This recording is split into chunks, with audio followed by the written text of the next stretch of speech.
बच्चों, आज के वीडियो में मैं कर्मधारय और बहुब्रीहि समास में अंतर बता रही हूँ। कर्मधारय समास में दूसरा पद प्रधान होता है, बहुब्रीहि समास में अन्य पद का अर्थ प्रधान होता है। जैसे पीताम्बर, इसके विग्रह के अनुसार इसका नाम होता है। जैसे पीत है जो अंबर, कर्मधारय।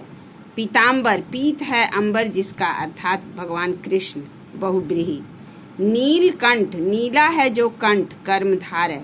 नीलकंठ, नीला है कंठ जिसका, अर्थात शिव, बहुब्रीहि।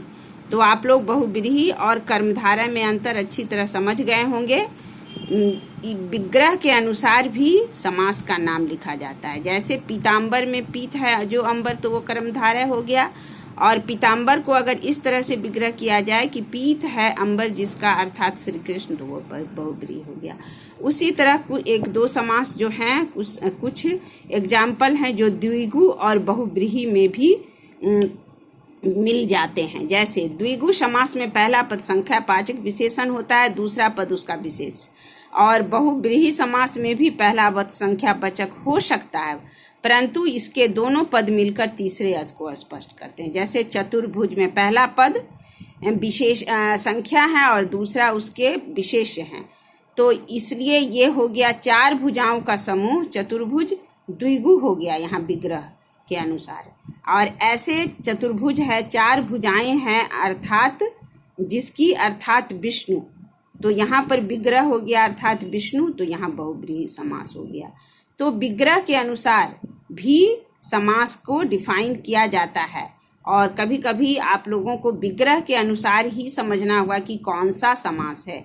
ये हमारी एग्जाम में भी आता है। आप लोगों को क्लास 7 से 10 तक में इसकी जरूरत होगी, तो आप लोग समझिए और अच्छे से पढ़िए, क्योंकि इसमें कभी कभी कंफ्यूजन हो जाता है कि कौन सा समास है बच्चों को अक्सर। तो यहाँ विग्रह के अनुसार, कर्मधारय में भी विग्रह के अनुसार समास का अंतर हो जाता है, कर्मधारय और बहुब्रीहि में। और द्विगु समास के कुछ उदाहरण में द्विगु समास और बहुब्रीहि समास में विग्रह के अनुसार हो जाता है। ज्यादातर जहाँ ईश्वर का नाम, भगवान का नाम आता है विग्रह करके उस तरह से, तो वहाँ बहुब्रीहि समास है। और जिसके बारे में क्वालिटी बताया जाए, जैसे पीत है अंबर, चार भुजाओं का समूह, तो इसमें कोई कर्मधारय हो गया और चतुर्भुज में द्विगु हो गया। आप लोग अच्छी तरह, हमें उम्मीद है, समझ गए होंगे। और अब समास में आप लोगों को कहीं परेशानी नहीं होगी पहचानने में, परिभाषा लिखने में, और किसी भी शब्द को आप मेरे ख्याल से अच्छी तरह समझ गए होंगे, ये हमें पूरी उम्मीद है बच्चे। और आप लोगों को समास अब बहुत ईजी लगेगा पहचानना और समझना, कहीं कोई दिक्कत नहीं होगा।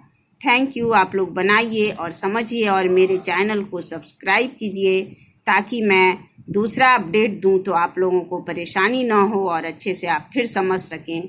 और मेरे चैनल स्टडी ऑल सब्जेक्ट्स को अच्छे से पढ़िए, सब्सक्राइब कीजिए, कमेंट कीजिए, शेयर कीजिए, ताकि सारे बच्चे इससे फ़ायदा ले सकें। धन्यवाद बच्चों। थैंक यू बच्चों।